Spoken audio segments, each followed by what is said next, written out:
Puji Tuhan saudara sekalian, kita bersama-sama baca firman Tuhan yang satu ayat yang luar biasa menurut saya, yaitu di Matius 16 ayat 23. Maka Yesus berpaling dan berkata kepada Petrus, "Enyahlah iblis, engkau suatu batu sandungan bagiku, sebab engkau bukan memikirkan apa yang dipikirkan Allah, melainkan apa yang dipikirkan manusia." Mari kita sama-sama berdoa. Terima kasih Tuhan Yesus atas firman Engkau.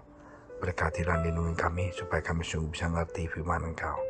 Terima kasih ya Bapa. Di dalam nama Engkau Tuhan Yesus kami berdoa. Amin.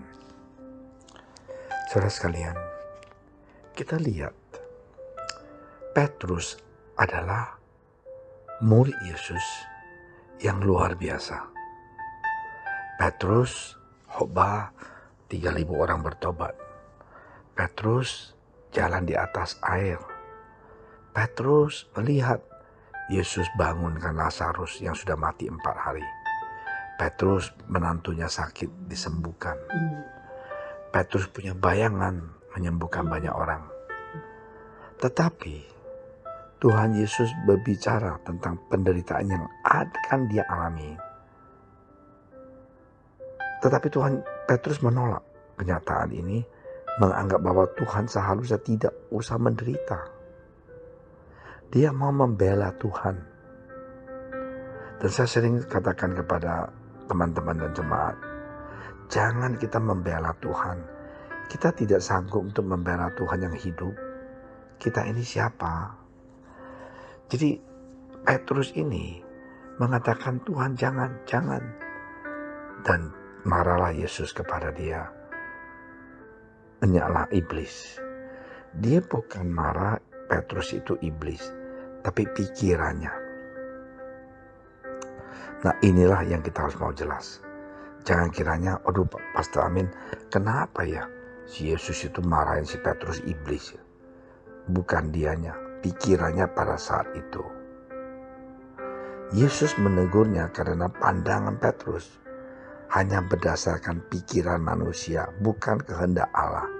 Ini menjadi contoh bagaimana seseorang seringkali dapat gagal memahami pikiran Kristus. Ingatlah kasih dan kebaikan Tuhan Yesus. Tuhan telah rela menderita dan disalib demi menebus dosa kita. Pahami pikiran Kristus, sebab terkadang apa yang menurut kita baik justru berujungnya buruk dan belum tentu baik di mata Tuhan.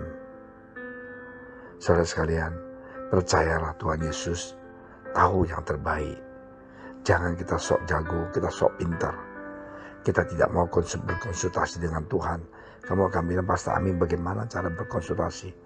Saya bilang, kita mau buat apapun dalam hidup kita, kita tanya kepada Tuhan, Tuhan, boleh nggak Tuhan saya melakukan hal ini? Tuhan, saya mengharapkan Tuhan bahwa usaha ini, pekerjaan ini bisa baik. Tanya kepada Tuhan.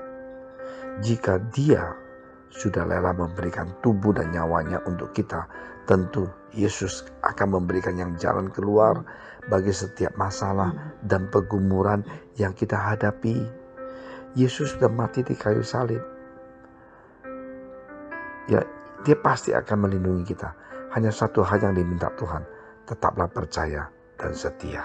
Di Amsal 16 ayat 9. Yang harus dilakukan, janganlah kita merupakan segala kebaikan Tuhan dan berusaha untuk memahami kehendaknya. Mari saudara sekalian, ingat, Tuhan Yesus terlalu baik. Dia mau kita ini jadi milik dia. Pikiran kita sama dengan dia. Bukan pikiran kedagingan dan manusia, tapi pikiran Kristus ada dalam kehidupan kita. Jadi sekali lagi saudara sekalian, Yesus bukan marah Petrus iblis, tapi pikiran dia, ya, pandangan dia pada saat itu untuk mau menghalangi Yesus ke salib. Itulah yang Yesus mengatakan, enyahlah engkau iblis. Mari kita sama-sama berdoa.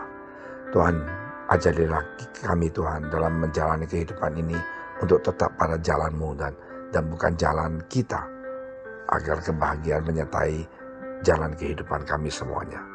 Terima kasih Tuhan Yesus. Terima kasih atas firman Engkau. Biarlah kami jangan pakai pikiran dan logik Tuhan untuk hidup, tapi cinta Engkau, melayani Engkau. Terima kasih ya Bapa, dalam nama Engkau Tuhan Yesus.